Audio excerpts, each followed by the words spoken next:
Sleepy Time for Cat Productions presents.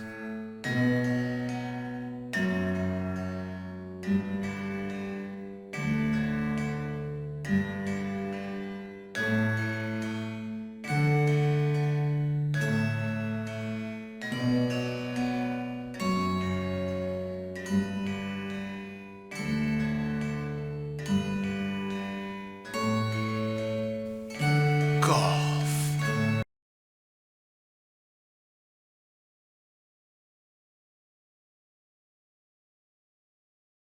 Okay, so this is going to be another kind of little bridging vlog slash itinerary video over me trying to win the FedEx Cup in PGA 2K21, which is something it's basically the only thing I had yet to do in the game at this point. My first attempt doing it during my first season in the career mode, I was leading going into like the last, I don't know if it was even 9 holes, maybe like 14 holes, and I don't know what happened. It just completely fell apart. Like, I tried to compensate for the wind, which was increasing and everything. Like, the game actually was making it really hard. So, again, it's probably one of the more challenging bits of this. So, anyway, this was my second attempt during my second year in career mode. Of course, this in general was also pretty hard for another big reason, and that was the load times, which were just killer during this. Like, I'm not joking, it would sometimes take 30 to 40 seconds to load up a hole, or even then, if it did take a long time, it's supposed to play like a replay, and that would take 30 to 40 seconds to load up the replay. And then they would just show replay after replay after replay after replay.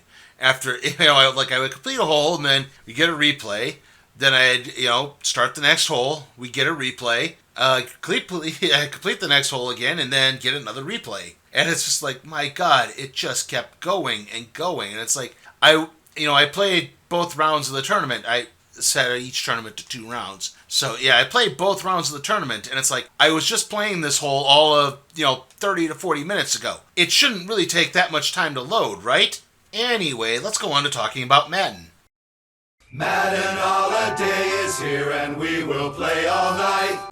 No, we're not switching games midstream here or anything like that. It's, yes, I have pre-ordered Madden 2, which, as I'm recording this, is slated to come out on Friday, August 20th. I pre-ordered this about, I want to say, maybe a month and a half ago. And it was kind of funny because, last time when I ordered last year's Madden, they allowed me to sign it up for in-store pickup. Except this time I had to get it delivered online or something. No, it's not the digital version, it's the physical copy. So it's like, you can only get this delivered. And it's like, why? It doesn't really make any sense. Why can't I just get it for in-store pickup? And then it became available for in-store pickup, I want to say about 2 or so weeks after that. So again, why wasn't it just available like that to begin with? It doesn't, like I said, it just doesn't really seem to make much sense to me. But, yeah, it's from Best Buy, in case anyone was wondering.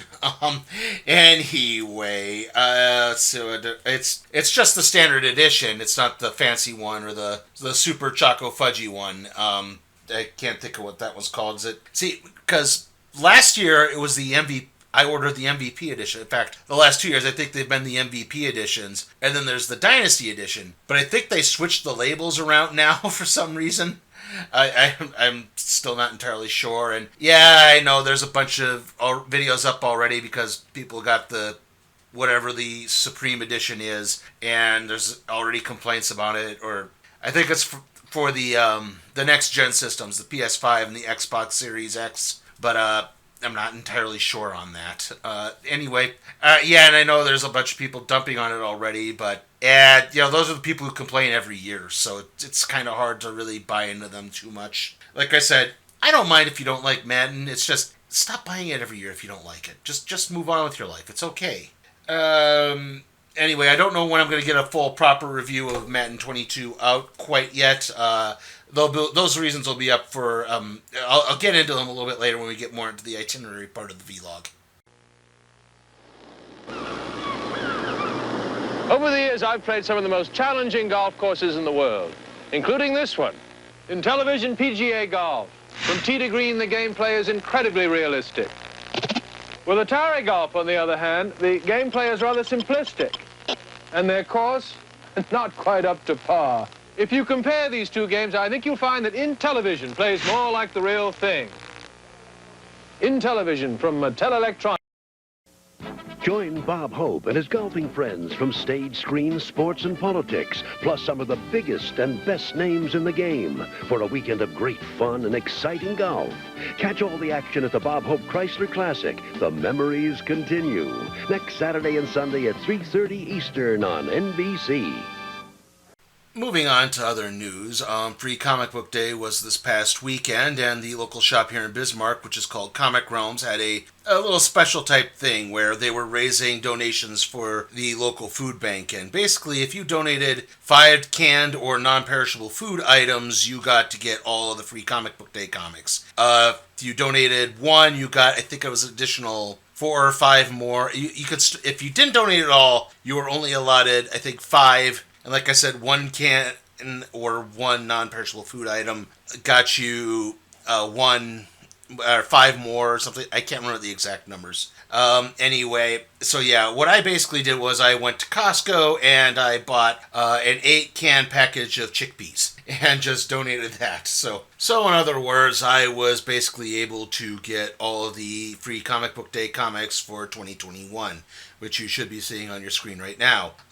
They did offer a few of the ones from last year, but I wasn't that interested, so I guess they were given to other people. I also purchased some comics, which is what you should do on Free Comic Book Day, because, you know, the comic shops that are giving those away are giving them away at a loss.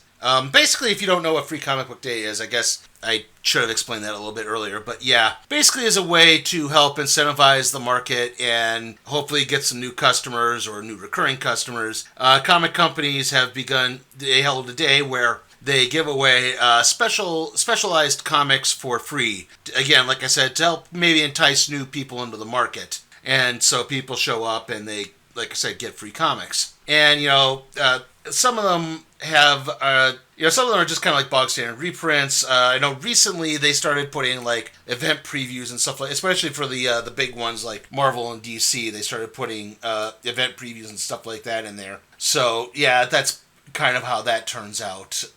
Anyway, overall, I haven't read all the comics yet because, geez, there's a lot I got.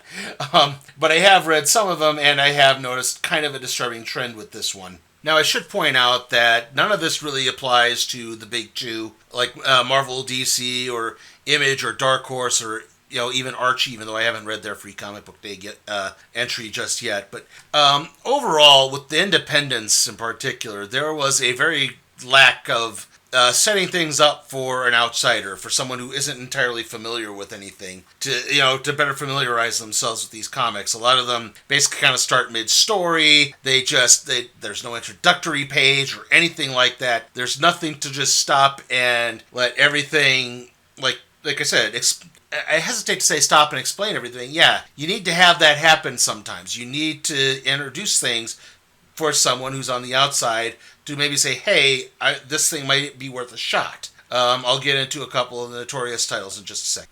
Okay, so the first of these titles was called Treese, and it's a Filipino comic that has basically been adapted into an animated series for Netflix. It is done in an anime style, but I don't know if it's necessarily anime because it's not necessarily Japanese.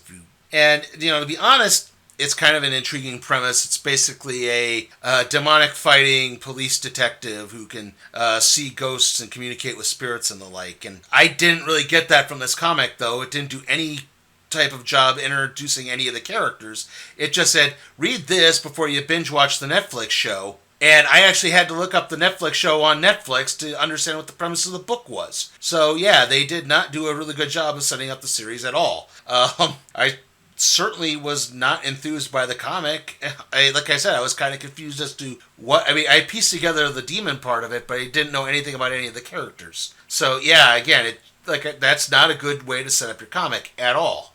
Another one that kind of fell into this trap was one called Dungeon, which is a fairly popular, semi-humorous, funny RPG comic type thing. It's definitely evocative of Dungeons and Dragons and stuff like that. I don't know if it's supposed to be characters within this world or if it's people playing these characters within the world, or something like Knights of the Dinner Table. But yeah, apparently it's fairly popular and well known. I mean, and that's the thing, it seems to be relatively popular. I mean, the inside cover blurb has a little quote from Pendleton Ward, the creator of Adventure Time, and how influential the comic was with him. So, yeah, And then there's this diagram that shows how the layers of dungeons are, but because I don't know anything about this, I don't understand how the layers of dungeons are supposed to work. And throughout the story, like, the characters are referring to each other by nicknames, and I'm not, again, it didn't do a good job of setting the universe up for me. Like, it's great you had that little, quote from Pendleton Ward, but again, a little bit of material just to set things up would have really helped there, and that's why it didn't work so much. And another one that kind of fell into this trap is the J. Michael Straczynski stuff. It's basically a redux version of his series Rising Stars.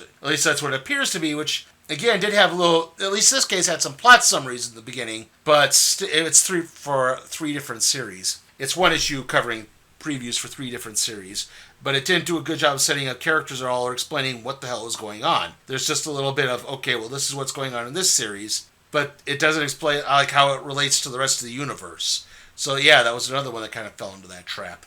If there was a positive exception to this, there was a book called Extraterrestrial Schoolgirls, and that was a pretty nice little one. I actually really liked it. That one did a really good job of setting up how the series turns out. They summarized the previous volume of the series, they set up who the characters were, and they contained a few more information to characters with personality profiles in the back of the comic. That's how you really need to do this. I think, like I said, it's actually something I would maybe look up and if there's a trade available, do a random trade review on and put it in the randomizer. So yeah, Extraterrestrial Schoolgirls looks like something that might be worth reading.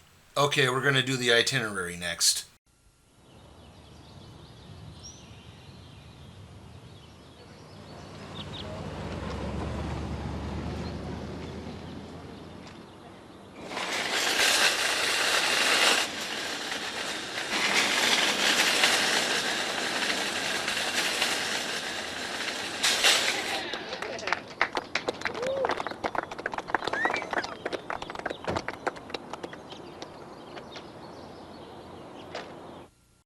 Defending champion Lauren Roberts tries to win it again, but the strongest field of the year is on his heels. Final round coverage of the Nestle Invitational next on NBC. Okay, so this is basically the lineup for the videos that are coming out over the next few weeks. Obviously, the first one is going to be the recap and review for SummerSlam 2021. That's probably going to be up on either the 21st or the 22nd, depending on when the show ends. After that, it's going to be NXT TakeOver 36 recap and review. That'll probably be up, like I said, either the 22nd or the 23rd. The show is on the 22nd, SummerSlam is on the 21st. So, yeah, I know that's weird that SummerSlam's on a Saturday this year, but again, that's just how it is. After that, we're going to have the recap and review for Candyman. Then the day after that will be the random trade review on Bone Volume 1. And hopefully on September 2nd, I'll be able to see Shang-Chi. The review might be up very early on September 3rd. I'm not entirely sure. Basically, that's Labor Day weekend, and I am going to be out of town on Labor Day weekend. I'm getting the opportunity to basically see my brother in person for the first time in about 3 years, and I'd really like to try to take that advantage of that as I can. We're visiting him in the Twin Cities, so yeah, I'm not going to be around to do a video, at least for a couple of days after that. So, again, hopefully I'll be able to get the Shang-Chi video up. I'll see it a preview screening on Thursday, which they still kind of do around here. So, hopefully that'll all shake out. And I was going to do a 3-week break in between episodes of the Random Trade Review, but that would mean I wouldn't have a video up until the 18th of September, and that seems a little long. So, I'm going to back it to, let's see, 17, 18... I'm going to back it up to about, say, September 15th. So that's when the next Random Trade Review, whatever that may be on, will be out. So, okay, I've explained, like I said, going on vacation. So that's what the video schedule lineup is going to look like for a while here. It shouldn't be too much of a problem, though. See you all next time.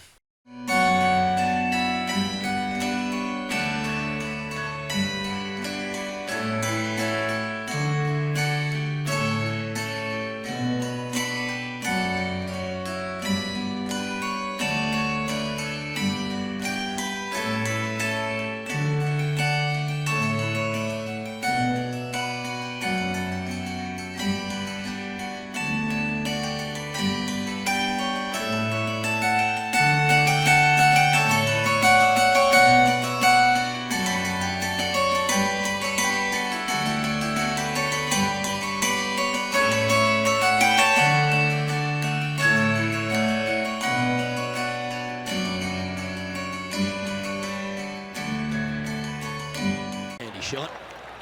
And it's all come down to this. Make this putt and win the event. A good stroke. Well, there you have it. The FedEx Cup champion. It barely gets bigger than that these days. It doesn't hardly, Luke, and I got to say, I mean, what a round, what a way to finish it. The players just got to be exhausted, going through so many emotions. I mean, obviously you're thinking about the money, but listen, this is a culmination of some amazing play this year. I couldn't be happier for him. Job well done.